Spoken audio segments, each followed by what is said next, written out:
وہ یہ پیام دے گئی ہے مجھے بعد صبح گاہی کہ خودی کے عارفوں کا ہے مقام پادشاہی، یعنی کہ خودی کا عارف جو ہے یہ بعد صبح گاہی میں بنتا ہے، اور خودی کے عارف کا اول مقام جو ہے نا یہ پادشاہی ہے۔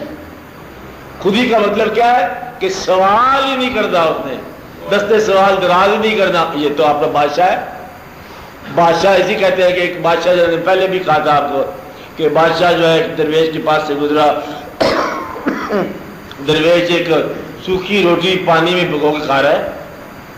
بادشاہ نے کہا کہ سائیں بابا آپ کے کوئی خواہش پوری کی جائے۔ کہتا ہے اب تو میری کیا خواہش پوری کر سکتا ہے، جب میں یہ کچھ کر سکتا ہوں تو اب مجھے پرواہ تیری کیا، تو ہے کون؟ سوکھی روٹی میں پانی میں بھگو کے جب کر سکتا ہوں تو پھر مجھے تیری بادشاہ کی کیا ضرورت ہے کہ خودی کے عارفوں کا مقام پادشاہی۔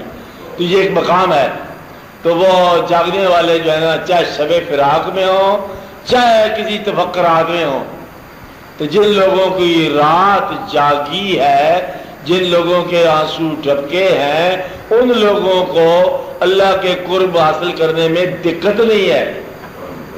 تو اللہ کریم جو ہے اپنے قریب کرنے کے دو ہی طریقے ہیں، یا سجدہ کرو، عبادت کرو، خدمت کرو، علم حاصل کرو، سفر کرو، یا پھر اس کے فیصلے کے اوپر آمین کہہ دو۔